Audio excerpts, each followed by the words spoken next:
Good morning 12th class. कल हमने हमारा नेक्स्ट लेसन 7 इंडिगो स्टार्ट किया था, जिसके अंदर हमने पढ़ा था कि राजकुमार शुक्ला नाम का एक किसान होता है जो गांधी जी को मिलने जाता है।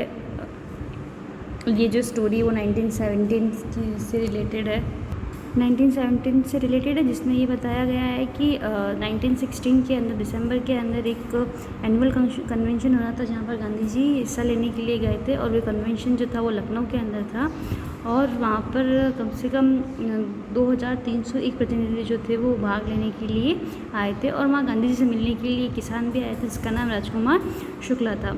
तो राजकुमार शुक्ला ने गांधी जी को हर जगह पर फॉलो किया, क्योंकि वह गांधी जी को अपने साथ अपनी डिस्ट्रिक्ट चंपारण लेकर जाना चाहता था। चंपारण ले जाने का मेन पर्पज़ ये था कि वहाँ चंपारण के अंदर जो ब्रिटिश अधिकारी थे, ब्रिटिश के लोग थे, वहाँ पर बहुत ज़्यादा अन्याय वहाँ के लोगों के ऊपर बहुत ज़्यादा अन्याय कर रहे थे, इसलिए वो गांधी जी को अपने साथ में लेकर जाना चाहता था। गांधी जी पहले तो उसको मना कर देते हैं कि उनकी बहुत जगह पर अपॉइंटमेंट है, इसलिए वो नहीं जा पाएंगे। लेकिन राजकुमार शुक्ला की जो टेनेसिटी होती है उसको देख करके वो कहते हैं कि ठीक है, तो मुझे इस डेट को कलकत्ता में लेने आना, फिर मैं तुम्हारे साथ में चलूँगा। उसके बाद में गांधी जी को लेने के लिए राजकुमार शुक्ला कलकत्ता उसी डेट को उसी टाइम पे पहुंच जाता है, और फिर दोनों गांधी जी जो है वहीं से चंपारण के लिए राजकुमार शुक्ला के साथ में निकल जाते हैं। चंपारण जाने से पहले वो मुजफ्फरपुर पहुंचते हैं, क्योंकि मुजफ्फरपुर जो था वह चंपारण के बीच में ही आता था। और वहाँ पर मुजफ्फरपुर पहुंचने के बाद में वो क्या करते हैं, वहाँ के लोगों से और ज़्यादा इन्फॉर्मेशन जो है इकट्ठा करना चाहते थे। कुछ इन्फॉर्मेशन तो उनको राजकुमार शुक्ला ने दे दी थी, लेकिन और ज़्यादा इन्फॉर्मेशन इकट्ठी करनी थी, इसलिए वो सीधा मुजफ्फरपुर जाते हैं, जहाँ पर उनका जीबी कृपलानी जो प्रोफेसर थे आर्ट्स कॉलेज के, उनका स्वागत करते।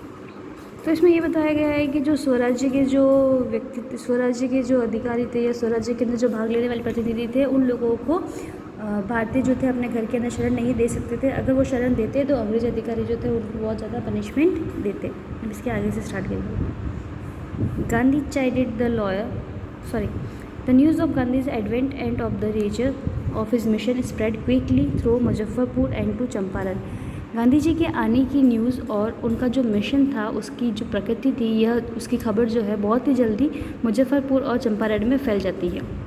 Sharecropper from Champaran began arriving on foot and by conveyance to see their champion. Champaran के जो बटाईदार थे वो पैदल ही और किसी न किसी साधन के साथ में अपने चैम्पियन यानी कि अपने नेता को देखने के लिए वो सीधा मुजफ्फरपुर पहुंचने लगते हैं।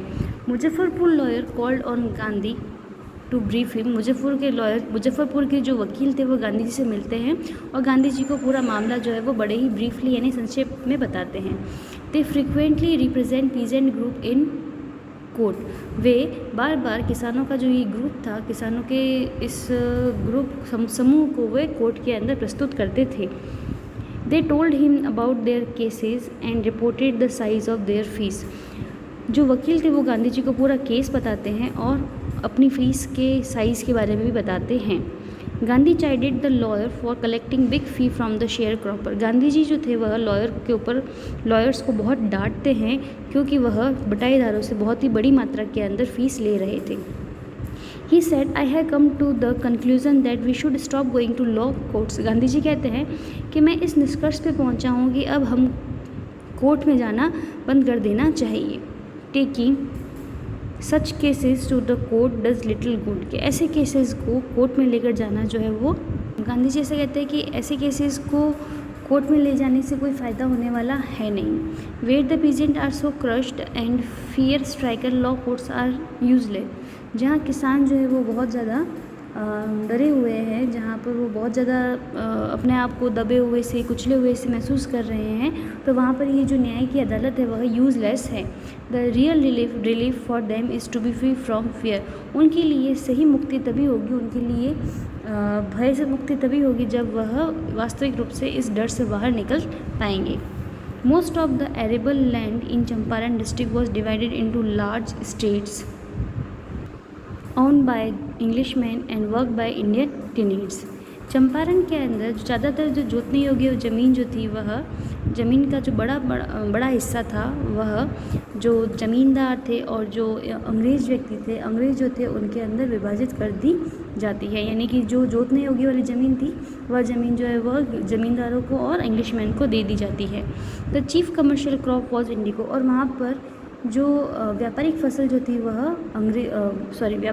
थी वह नील थी। The landlord compelled all tenants to plant 320 और 20% of their holding with indigo. जो ज़मींदार होते हैं वो सभी काश्तकारों को उनकी ज़मीन के 3/20 या फिर 15% भाग जो होता है में नील बोने के लिए तथा सारी नील की जो फसल होती है उसको किराए के रूप में स्वामियों को समर्पित करने के लिए बाध्य करते हैं। यानी कि ऐसे कहा जाता है कि जितने भी ज़मींदार होते हैं वो ये कहते हैं कि बटाईदार जो है वो ज़मीन के ऊपर जितनी भी नील की खेती करेंगे उस नील की खेती का या तो 15% भाग या फिर जितनी भी उन्होंने फसल बोई है उसका सारा पैसा जो है, सारा भाग जो है वो अपने लैंडलॉर्ड को समर्पित कर दे। This done by a long term contract, और यह एक लॉन्ग टर्म कॉन्ट्रैक्ट के द्वारा किया जाता था, यानी कि एक दीर्घकालीन जो समझौता होता है उसके द्वारा किया जाता था। Presently, the landlord learned that Germany had developed synthetic indigo. वर्तमान के अंदर ज़मींदारों को पता चला था कि जर्मनी ने जो सिंथेटिक इंडिगो यानी कि जो कृत्रिम नील होती है उसको विकसित कर लिया था। They thereupon obtained agreement from the sharecropper to pay them compensation for being released from the 15% arrangement, और इसलिए उन्होंने बटाईदारों से समझौता कर लिया कि वे उन्हें 15% जो एग्रीमेंट हुआ था, यानी कि जो 15% फसल जो वो अपने मालिकों को देते थे उससे अगर वो उनको मुक्त कर देते हैं तो वह उसका कंपेंसेशन जो है वह अपने लैंडलॉर्ड्स को दे, अपने अंग्रेज अधिकारी जो थे उनको दे। यानी कि 15% से मुक्त होना है तो कंपेंसेशन देना पड़ेगा। The sharecropping arrangement was irksome to the peasant, और ये जो बटाईदारी की जो व्यवस्था थी यह जो पीजेंट थे, जो किसान थे, उनके लिए बहुत ज़्यादा कष्टपूर्ण थी। एंड मैनी साइंड विलिंगली, और कई काश्तकारों ने उसको इच्छा के अनुसार साइन भी कर लिया था। Those who resisted engaged lawyer, जिन लोगों ने इसका विरोध किया था उन्होंने अपने लिए लॉयर्स रख लिए। The landlord hire thugs, landlord जो थे ज़मींदार थे उन्होंने अपने लिए ठग्स को हायर कर लिया था। ठग्स का मतलब जो होता है जो गुंडागर्दी दिखाते हैं, जो मारपीट करते हैं वो। Mean while the information about synthetic Indigo reach the illiterate peasant, और इस तरह से जो सिंथेटिक इंडिगो की जो इन्फॉर्मेशन थी, जो सूचना थी, यह जो इलिटरेट किसान थे इनके पास में पहुंच जाती है जिन्होंने कॉन्ट्रैक्ट साइन किया था। And they wanted their money back, और अब उन्हें उनका पैसा वापस चाहिए था। यानी कि उनको तो पता ही नहीं था कि ये कंपेंसेशन जो है, ये एग्रीमेंट जो है वो किस कारण से हो रहा है। तो जो अनपढ़ किसान थे पहले तो उन्होंने साइन कर लिया, लेकिन जब उनको पता चलता है कि मार्केट के अंदर सिंथेटिक इंडिगो आ रही है इसलिए ये एग्रीमेंट हो रहा है, तो वो वापस से अपना पैसा चाहते थे। At this point Gandhi arrived in Champaran, और इसी समय गांधी जी जो है वो चंपारण पहुंच जाते हैं। He began by trying to get the facts, और इस तरह से वो धीरे धीरे हर एक फैक्ट को कलेक्ट करने की कोशिश करते हैं, समझने की कोशिश करते हैं। First he visited the secretary of the British landlord association, सबसे पहले वह ब्रिटिश लैंडलॉर्ड एसोसिएशन का सेक्रेटरी से मिलने पहुंचते हैं। The secretary told him that they could give no information to an outsider, वो जो सेक्रेटरी होता है वो उनको बोलता है गांधी जी को कि वह एक बाहरी व्यक्ति को किसी तरह की कोई इन्फॉर्मेशन नहीं दे सकते हैं। Gandhi answer that he was no outsider, Gandhi ji उनको बोलते हैं कि वह कोई आउटसाइडर नहीं है। Next Gandhi called on the British official commissioner of the Tirhut division in which the Champaran district lay, अगले दिन गांधी जी को ब्रिटिश ऑफिशियल कमिश्नर जो है वो बुलाते हैं जो कि तिरहुत डिवीज़न के अंदर पड़ता है, जो कि चंपारण डिस्ट्रिक्ट के अंदर था। द कमिश्नर गांधी रिपोर्ट्स, तो इसमें ये पढ़ा हमने कि जो तिरहुत डिवीज़न के जो सरकारी कर्मचारी थे वो अंग्रेज कमिश्नर के पास जाते हैं, और तिरहुत जो था वह चंपारण डिस्ट्रिक्ट के अंदर था। The commissioner Gandhi reports proceeded to bully me and advise me forthwith to leave Tirhut, और जो कमिश्नर थे उन्होंने गांधी जी को बोला कि उन्होंने गांधी जी को धमकियाँ दी और ये कहा कि वो जल्द से जल्द इस तिरहुत को छोड़ करके यहाँ से चले जाए।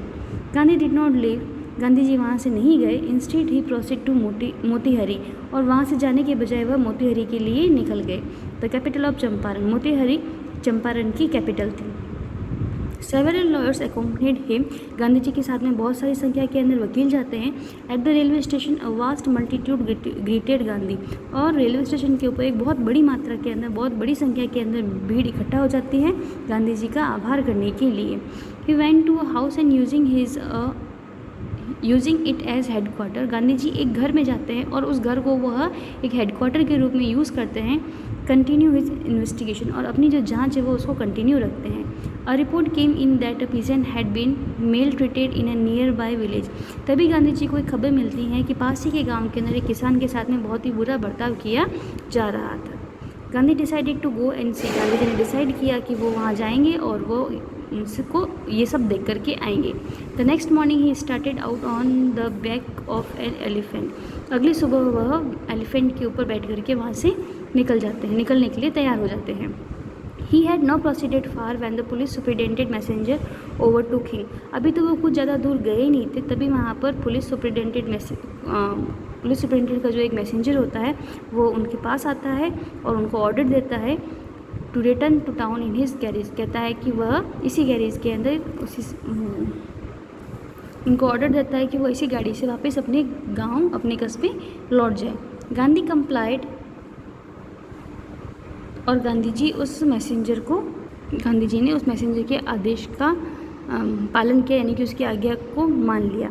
The messenger drove Gandhi home where he served him with an official notice to quit Champaran immediately. Messenger जो है वो गांधी जी को उनके घर लेके जाता है और वहाँ जहाँ पर वो उनकी दूत ने गांधी जी को घर पहुंचा दिया और उनके हाथ में एक सरकारी नोटिस दे दिया कि वो तुरंत चंपारण छोड़ करके चले जाए। Gandhi sign the receipt for the notice. Gandhi ji उस नोटिस के ऊपर साइन कर लेते हैं and wrote on it that he would disobey the order, और उसके ऊपर ये लिखते हैं कि वो इस आज्ञा का पालन नहीं करेंगे।